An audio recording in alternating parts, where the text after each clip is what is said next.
Hello and welcome to Sobrix. I'm Adam and this is Sobrix. This is my channel for reviewing Lego sets and building them and other Lego related stuff. In this video I'm going to be taking a look at the brand new Lego Star Wars Invisible Hand Midi scale display set. This is set number 75377. It has 557 pieces, and I paid $50 for this set. This released alongside the Tantive 4 and the Millennium Falcon in kind of the mini scale, which is taking off from the Executor Star Destroyer, I believe, from last year, which I really enjoyed that Super Star Destroyer or whatever last year. I kind of like working in this scale.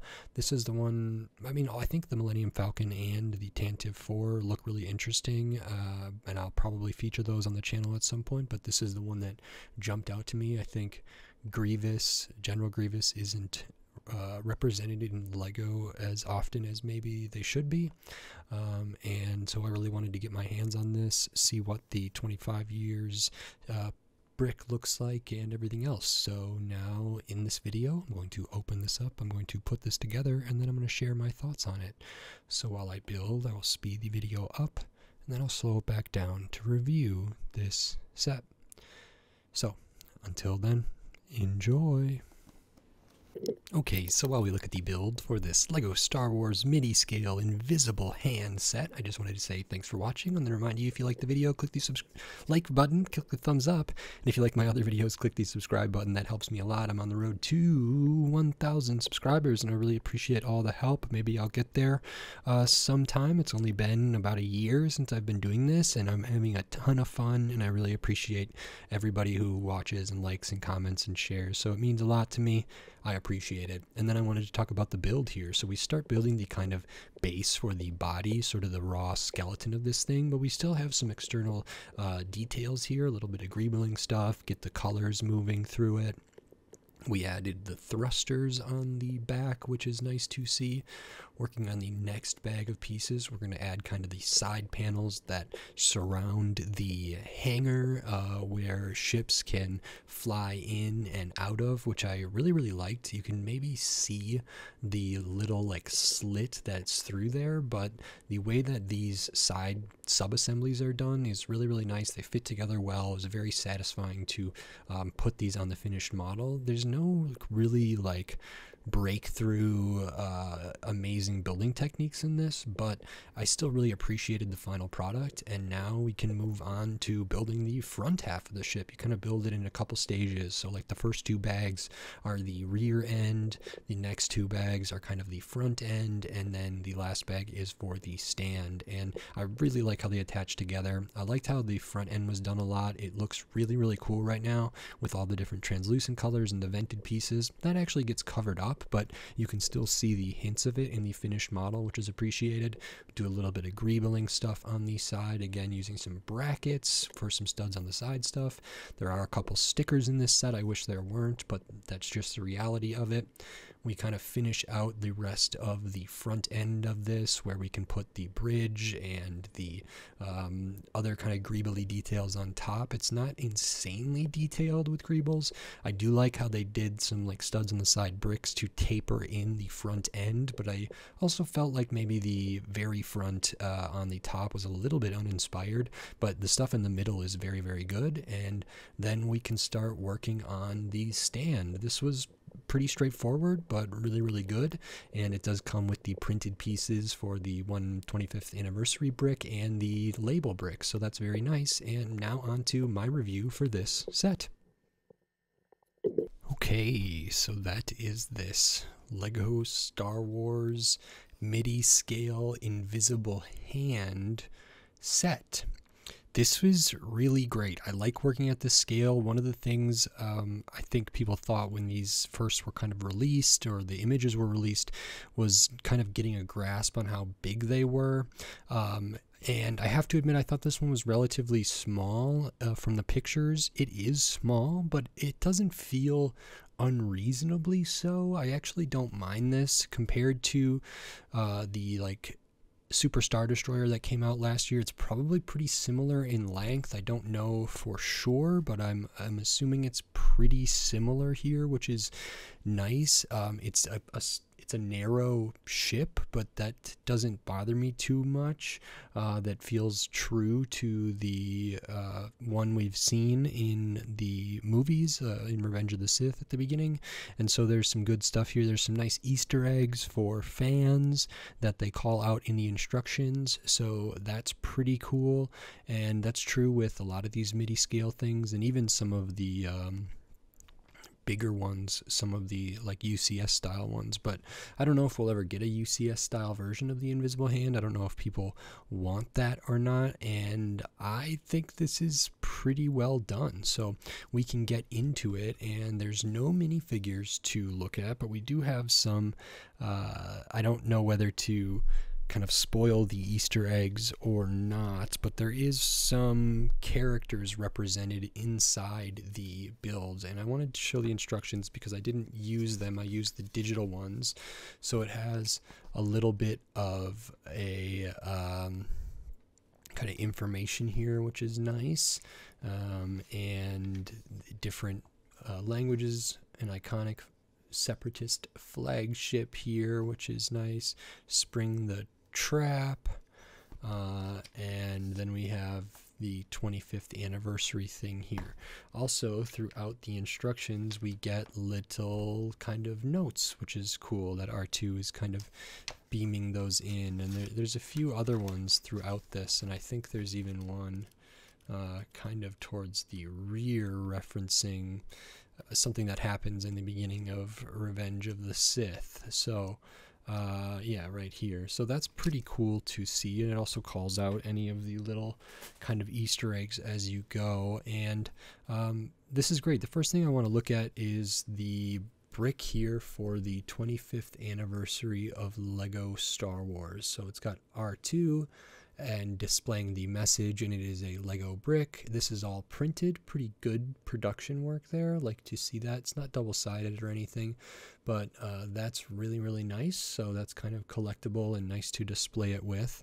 We also have the printed element for the stand here. So they used to do these with stickers. Now they print them. So it says Lego Star Wars, Invisible Hand, and this is on some hinges, so it can be kind of angled a little bit. And I'll talk about the stand, even though it's the last thing you build. It's pretty basic, but it's sturdier than I thought it might be. There's some good building techniques. All of this stuff for the actual like base level of it is kind of sideways buildings. So the bottom of the bricks is over here and the top of the bricks is over here, but it's really nice and tiled out. Feels very, very finished. Has, you know, the tiles here as well, and these little kind of metallic silver sort of vent pieces are common on these and the Lego Star Wars dioramas as well. It's very sturdy. There's some nice technique of like using these slopes here and the ones on the back, putting that together. You have some tiles in the front and like plates in the back, bricks in the back, and how everything comes together is really, really satisfying. And then you have this array of like 16 studs at the top that can hold this, and it's really easy to connect and disconnect. You can see the bottom of the Invisible Hand here, and most of this side, the front end, is tiled off on the bottom or smooth, but you can use the studs here, and as per the instructions, you go all the way up to the available studs there, so right to the edge, and it goes like that, which is nice because one of the things is this is kind of built in like I would say 3 separate sections if you count the base. So that's one section. I would say the rear kind of back here with like the hanger and everything is one section with the thrusters, and then the front is one section, and part of that is because one of the things is you can break this apart. It uses a nice system of clips here at 2 different levels, which helps kind of counteract the gravity. So you have 2 clips down there and 2 clips up there, and they kind of all overlap, and it slides together really, really nicely, but it's also easy enough to take apart. I wouldn't be worried about this like sagging or putting undue stress on the parts at all if it was just displayed normally. So I think that's really, really good. I don't think I would worry about this drooping at all because it comes together well, and how those clips kind of overlap is very, very nice. But if you remember a scene in Revenge of the Sith, it could be that this is meant to be, or someone could want to display this with the end separate from, or this side separate from this side. And then when we kind of discuss that, I wanted to go in a little more in depth in some of the details here and the build process. So you start off working on the internal stuff in here, and there's some empty space in there that actually is going to be kind of the hanger here. There is a kind of Easter egg back there. It's a little bit hard to see, but maybe you can kind of see that. It's just 3 pieces, and it's supposed to be or represent a multi-troop transport for the droids. So that is supposed to kind of give the scale. If that's one of those multi-troop transport things, then this is really, really, really huge. But I did like how they did this. They had some like space in. I like how they used the 1x4 bricks with kind of the rail like slot cut out on either side, and then you put the another plate on top of it. The thrusters, like looking at the back, are good. They're not all the same size, but that's all right here. So we got a little bit of the translucent orange there. This little bit that hangs over at the back is nice, using the minifigure roller skate. And then you add a lot of studs on the side, bricks on both sides. Both sides of this are pretty much identical. They're like symmetrical there, so you can kind of see what it looks like from the top. Top has kind of good greebling, not the most extreme greebling I've really ever seen, but they do a pretty good job here, and so I appreciate that. So all of this stuff is kind of nice. We have I don't know what part of the ship this is. It's not the deck, but maybe it is. It's like kind of this raised platform up here. I think this is a new piece. It is essentially a inverted tile with 4 studs on the back, rounded, but it's just flat. It's not like the kind of one that is, I don't know, convex or concave. There's an inverted tile that's more rounded here, and this one's flat. I don't know if I'd seen that before, so that might be a new piece for this year, which is nice. I was a little bit disappointed because these are on ratchet hinges, and it was not easy to get this to be perpendicular to or parallel with the rest of the ship. It kind of rests at an angle that I wish was a little bit better. So, or maybe that's true to the thing, but that's nice. All this stuff is kind of greebly details. I like the use of the vented slope here. The color flows through this really nice, feels true. So the light bluish gray, the dark bluish gray, and then kind of this darker blue, navy blue type thing here. And that continues throughout, which is really good. I think a lot of the greebly details, or what I'm considering greebly, are better up on the front end of this. You get a little extra pop of color in here. There's 4 stickers in this set. Sticker sheet is over here, so that's this one right here, this one right here, same on the other side. But I like how this was all done. I like how this was done with kind of the alternating pattern of like vented pieces, vented tiles, and some translucent tiles, and then up here there's kind of like alternating translucent tiles and black tiles, and it's different from like top to bottom, which I think is really, really a nice choice there, which is great.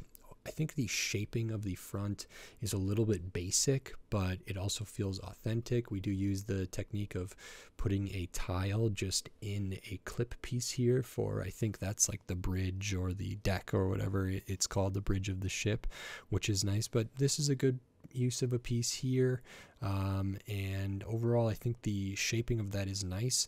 I didn't know if I was gonna like this part, but when you attach it on, it actually does add a good amount of like balance and extra like space for that. It could have looked a little bit off balance without that.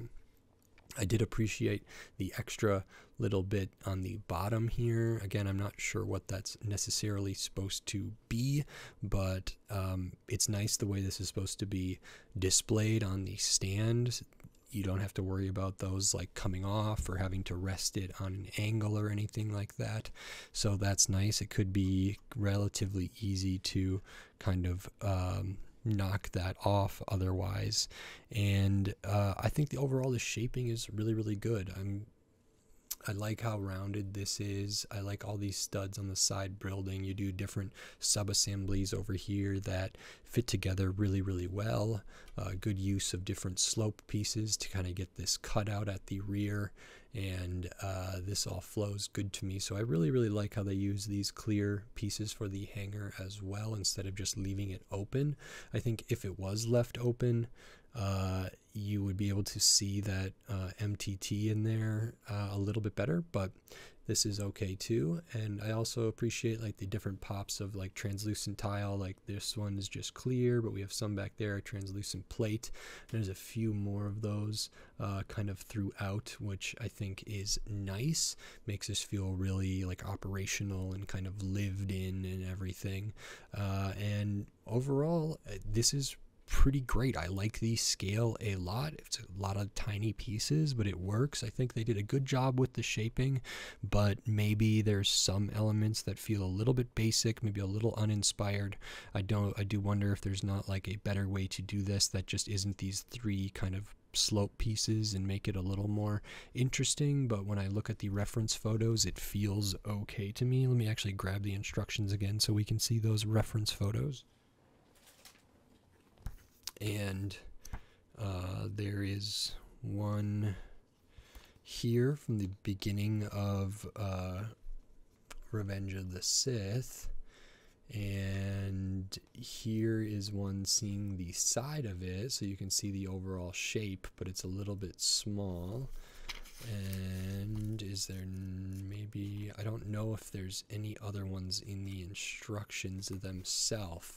So they do a pretty good job. You know, that ship is so large in universe that it has a ton of the really what we call like greebling details that I think are lacking here a little bit, but because of the MIDI scale, that might not be as doable as like a UCS scale thing or even play scale type stuff, because this is, you know, like minifigure scale stuff, because this is smaller than that. But this gets the overall shape, it gets the colors, it gets kind of all the component parts right, so it feels pretty good. And you know, as much as I say it's not minifig scale, it's not.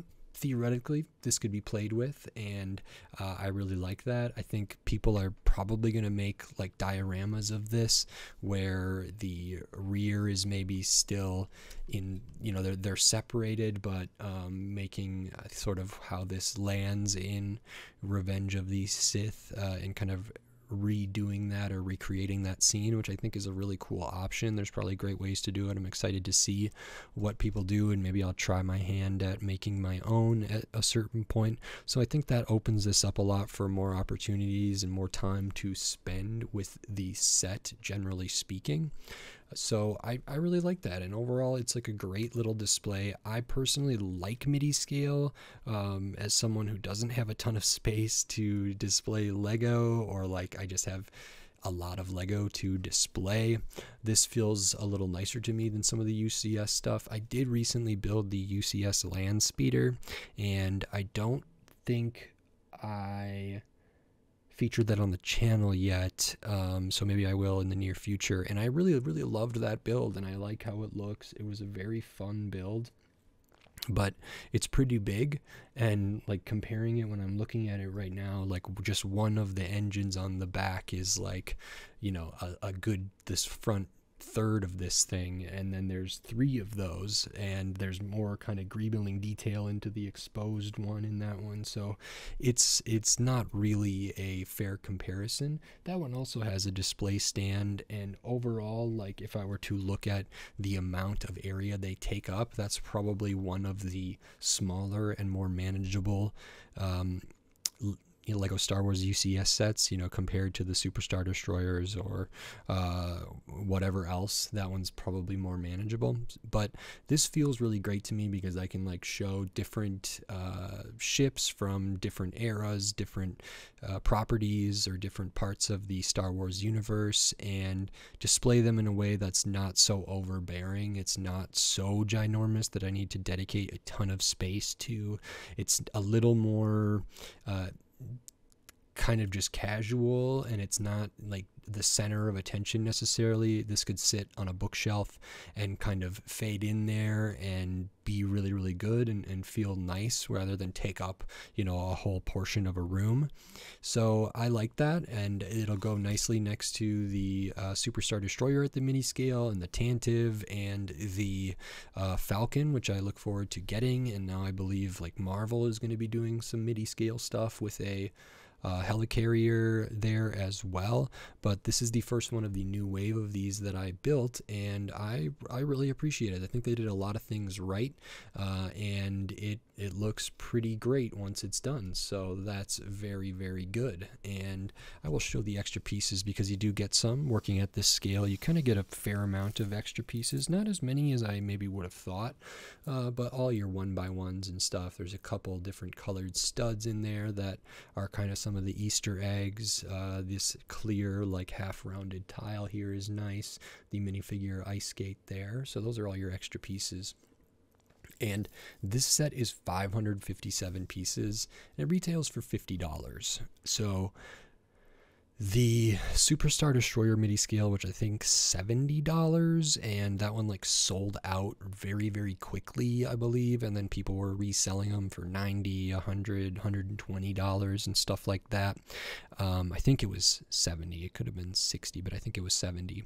And that was really, really great and really, really popular. I think this one being, a little bit cheaper, a little bit smaller, is actually really, really nice. This might be a little more niche, even within Star Wars, because it's not a super recognizable ship that maybe people aren't as into. But I think this is really, really, great that $50 was the price for this. I'm glad it's not 60.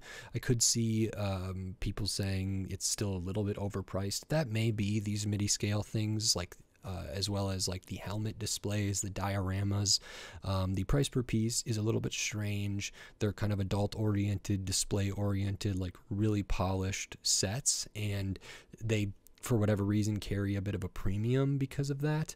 But I still love the dioramas a lot, and I love the midi scales of what I've seen, and I really enjoyed the helmet builds as well. Comparing this to the Millennium Falcon that I haven't looked at yet, and the Tantive 4 that I haven't looked at yet, but just with like piece count, size, and price, the Tantive 4 is going to be coming in at $80, and the Millennium Falcon is $85. I'm pretty excited about those, but this is like a much more like acceptable price to me than those other ones. I think those other ones are going to be great, and they're going to have more pieces. They're going to be like just actually bigger, but I think, the Tantive only has maybe 100 more pieces, and it's $30 more expensive than this. And the Millennium Falcon is going to have more pieces, but it's going to be quite a bit more expensive than this. And the Millennium Falcon has the most pieces. It has the most kind of greebly details. I don't know about the proportions of everything necessarily, but I am really excited for that one, and I'm excited for the Tantive 4 as well. But those are both more recognizable. This feels kind of affordable, kind of reasonable. I still think people are going to say this is overpriced. That may be the case. I felt $50 is kind of fair for this, considering like that's cheaper than a lot of the helmets unless they're found on sale. That's cheaper than a lot of the dioramas unless they're found on sale. So this actually feels pretty okay to me, and I'm glad we got a version of this ship, so I really like it. I don't think the price is that bad. $40 would have been great. $45 would have been, good. $50 doesn't feel all that terrible, though. It is, you know, smaller than probably what the other models are going to be, at least narrower, but it is got good length here. I don't know if it's like 11 inches or a foot or whatever it is, but you know, it's okay. And I really enjoyed the build process. There's nothing groundbreaking in here as far as techniques go. A lot of it is pretty straightforward, but that doesn't make it any less enjoyable for me, so that's really good. You get the stand, you get the printed nameplate, you get the printed brick there, and it's a nice ode and celebration to Lego Star Wars, which has brought me so much joy for these 25 years or whatever it's been a thing. So this is a great sort of commemorative set in that respect, and I really like it. I don't think the value's too bad. I wish these were prints. You know, 4 stickers, it's not terrible, but they're pretty noticeable. The color match isn't that good for the light bluish gray. You can see where the colors are not the same and where those are stickers. It would have been better if those were prints, for sure. They're not, and that's just part of it. I think for a $50 set like this, or any of these adult kind of oriented display focused sets, they're already at a premium. I think at the very least they probably shouldn't have stickers, because people are going to be displaying these, and I would like them to look a little more polished and a little more premium. That's also true with, there's a lot of mold marks on pieces. I tried to watch out for them as I was building, so we don't see one or see them on some of these pieces, and their placement, it's like a little bit unavoidable. I can probably adjust this one so we don't see the mold mark as much, but I really had to pay attention. I have a mold mark that's visible right here on the vented piece, and there's a few others, but for like some of these tiles I tried to hide the mold marks wherever possible.